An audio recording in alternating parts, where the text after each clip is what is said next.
Dear students, in the last class we learnt about the magnetic properties of complexes based on CFT. This is for octahedral complexes. First complex is hexaamine cobalt 3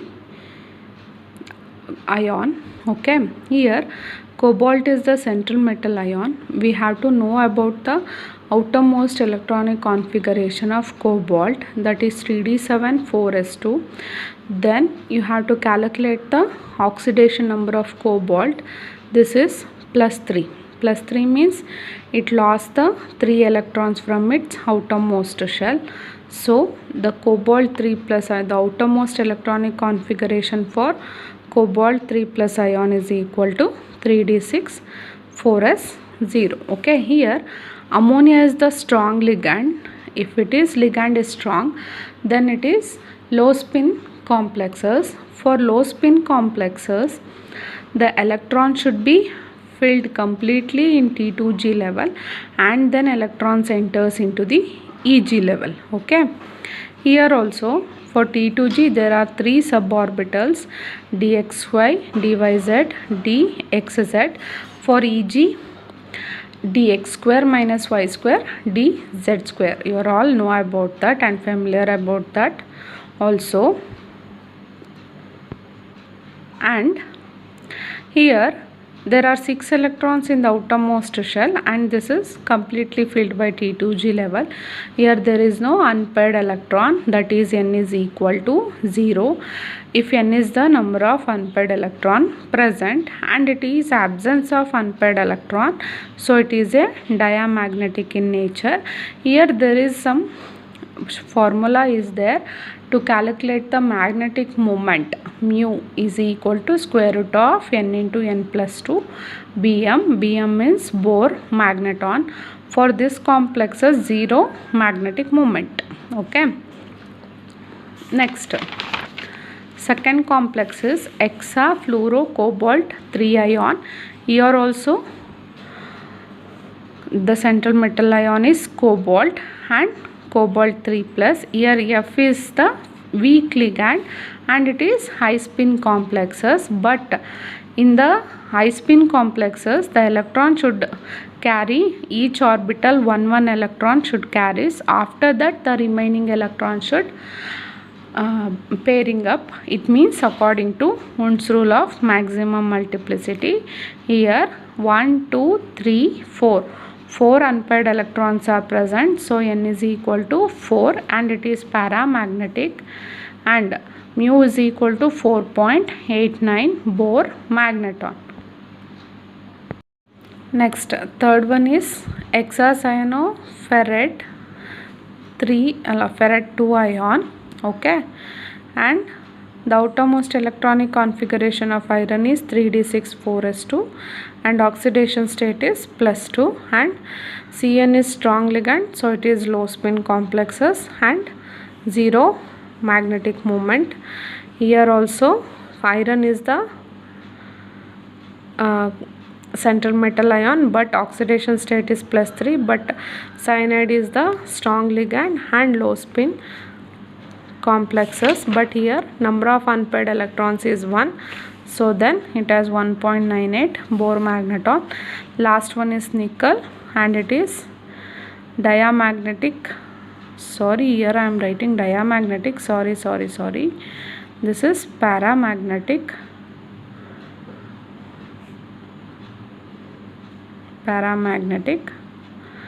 This is 2.98 Bohr magneton. Next, today's class we learnt about the crystal field splitting in tetrahedral complexes. Crystal field splitting in tetrahedral complex. Last classes we learnt about octahedral complexes. Here we are learning about in tetrahedral complexes. Here mainly we have to know about that in tetrahedral complexes,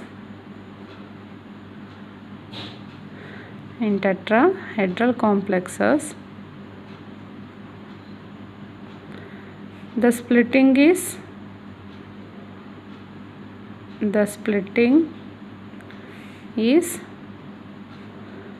less than octahedral complex.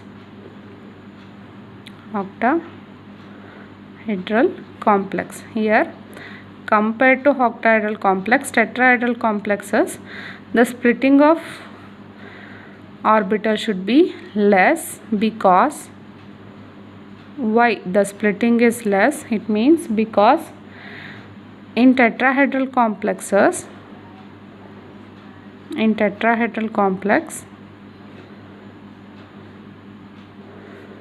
there will be only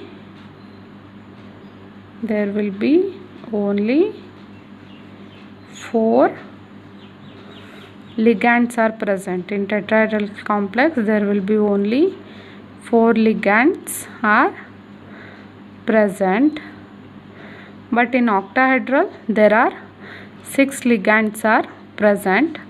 So that's why in tetrahedral complexes the splitting is less than compared to octahedral complexes, and it is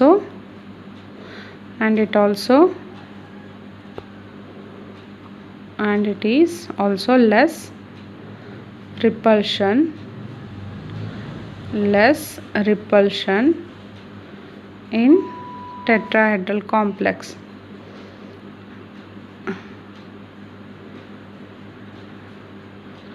Okay, it has less repulsion in between the energy level, but in the octahedral complexes repulsion is more. It means central metal ion and the ligand, they have a more repulsion. So that's why octahedral complexes splitting is more, but in the tetrahedral complexes it has less repulsion. So that's why it has a less splitting, and it is always a high spin complex only. It is always a high spin complex only. Okay, here there is only high spin complex, but in the octahedral complexes both low spin and the high spin should be takes place, but here there will be only takes place high spin complexes. High spin complex means the electron should enters into the all the 5 orbitals. It means all the 5 orbitals should contains one electron each according to Und's rule of maximum multiplicity. After that the remaining electrons should be pairing up. Okay, and here also the ligands should occupy the space at the corners. Okay, here you have to observe, here this is the tetrahedral complex, this is the central metal ion, this will ligand should occupy the corners. Okay, this will call it as a tetrahedral complexes. And also here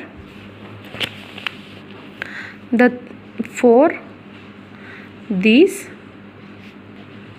4 ligands lie between the axes.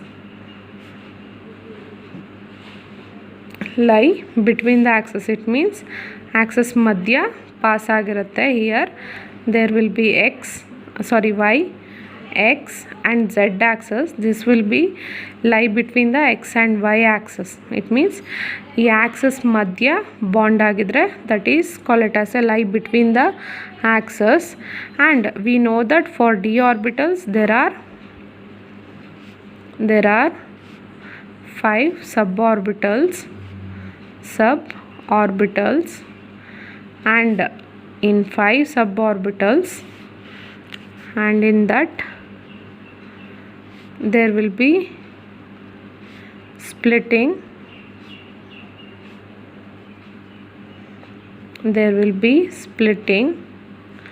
In that 3 is T2 orbital, and 2 is E orbital. T2 and E orbital. In the octahedral complexes, you have to know about that.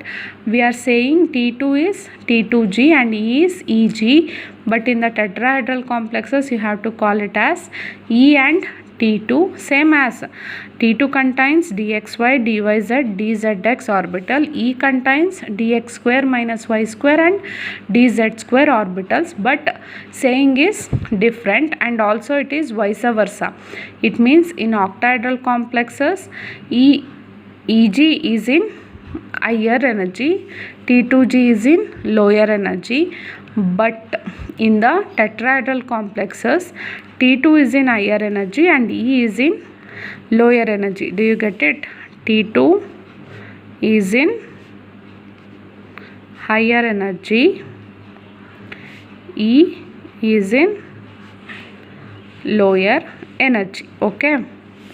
This is the tetrahedral splitting of complex ligands in tetrahedral complexes. Here, why T2 has a higher energy? Because these three orbitals lie between the axes, so that's why repulsion is more.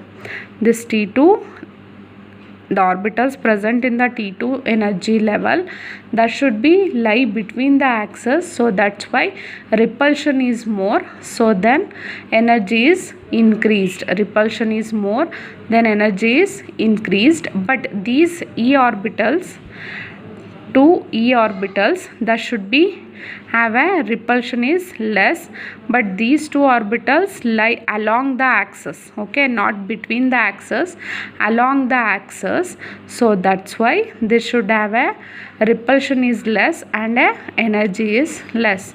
Do you get it? Why T2 has a highest energy and E has a lowest energy?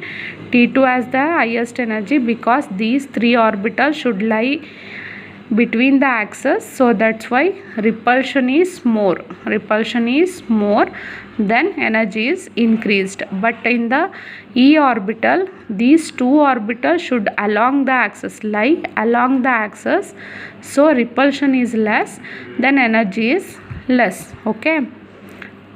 Here, how the d orbital should be split up in the tetrahedral complexes, and in that here we are not using T2 and E only, we are using EG. The subscript EG is not using because the tetrahedral complex does not have a center of symmetry. Okay, center of symmetry means it does not contain a plane of symmetry or a optically inactive compounds. Okay, so that's why it does not have a center of symmetry, so here we are not using a subscript G. Okay, and this is the tetrahedral complexes. Here there are 5 orbitals x, y, y, z, zx, x square minus y square and z square. Okay, then here the splitting is taking place for T2. Here higher energy and E it has in the lower energy, but in the octahedral complexes T2G is in the lower energy and EG is in the higher energy. Here there will be vice versa. T2 is in higher energy because these three orbitals should lie between the axes, so repulsion is more, so energy is increased. Okay, but E is in the lower energy because there will be these two orbitals should be lie along the axis, so that's why repulsion is less, then it has a less energy. Here this difference is called a delta T, and in that we have to know about that delta O is greater than delta T. It means this energy gap differences is more for octahedral complexes and it is less for tetrahedral complexes. Okay, and this energy gap is plus 0.4 delta T and this is the minus 0.6 delta T. There is no splitting, delta T is equal to 0. This is the splitting of d orbitals. This is the energy level diagram for splitting of d orbitals in tetrahedral complexes. Here they are taking only high spin complexes, not a low spin complexes. Okay, in that for high spin complexes, the electrons should fill up by one electron in each orbital. After that the pairing up will be start. Okay, next we will move on to the electron distribution in the high spin complexes. Here these are the sum of the distribution of electrons in E and T2 sets in a tetrahedral field. Here I am saying only for high spin complexes. Here there are no taking place low spin complexes. Okay, here for CFSE of tetrahedral complexes, here this is the number of d electrons and distribution of electrons in E and T2. We are writing here first E and then T2, but in the octahedral complexes we are writing first T2G and EG next, because which energy level is less, so that's why we are writing that energy level is first. Okay, here we are writing E first and T2 first because E is the lower energy and T2. Here there will be taking place only for high spin complexes, so that's why the electron should enters to the E level first and then T2 and then completely pairing up. Okay, this is number of d electrons, d1 d2 d3 up to 10. Distribution of electrons E and T2, this is n is equal to number of unpaired electrons, and this is CFSE. CFSE means crystal field stabilization energy. Okay, then first we move on to the first one is d1 electron. Okay, d1 electron, it has only one electron, there will be enter into E level. Then number of unpaired electron is 1, so unpaired electron is present, so it is paramagnetic. Okay, because unpaired electron is present. CFSE is minus 0.6 delta T. Okay, next second one is D2. There are 2 electrons are present. Okay, in that you have to know about that 1, 2, that is these 2 electrons are entering to the E level 1, 2. How many number of unpaired electrons are present? 2. So that's why it contains paramagnetic, because it has a 2 unpaired electron. CFSE is minus 1.2 delta T. Okay, next is third one, D3 level. It has a 3 electrons in the d orbitals, 1, 2, 3 electrons. Here they are not pairing up because they are high spin complexes. It means high spin complexes means weak ligand is present, not a strong ligand. Weak ligand is present, so that's why electrons firstly filled single electron all the orbitals. After that they are pairing up. Here 3 electrons should enters into the T2. There are 3 unpaired electrons are present, 1, 2, 3, because here there is no pairing electrons, so it is paramagnetic. It has minus 0.8 delta T. Okay, next fourth one is D4. 4 electrons are present in d orbital. It means 1, 2, 3, 4. Okay, 4 unpaired electrons are present. It is a paramagnetic in nature because unpaired electrons are present, and this is minus 0.4 delta T. Next D5. D5 means off-field configuration, and it has a 5 electrons in the d orbital, so that's why 1, 2, 3, 4, 5. Here also there is no pairing up taking place. Here how many electrons are present? Unpaired electrons are present, 5. So it is also paramagnetic. This is 0 delta T. Okay. After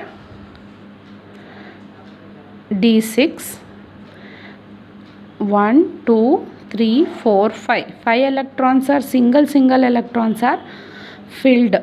Okay, all the 5 orbitals should filled by single electrons, and the remaining electron is 1. So that's why 1 electron is pair up with E level. Okay, so 1 pair of electron is present. Then how many number of unpaired electrons are present? 1, 2, 3, 4. 4 unpaired electrons is present. CFS is minus 0.6 delta T. Okay, next D7. D7 is, first we have to single electron, fill the single electron to the 5 orbitals. 1, 2, 3, 4, 5. In the 7 electrons we filled 5 electrons, remaining is 2 electrons. That 2 electrons should be pairing up, okay, in the E level first. It means there will be 2 pairing electrons are possible. Then how many unpaired electrons are possible? 3 unpaired electrons. So it is also paramagnetic. The CFS is minus 1.2 delta T.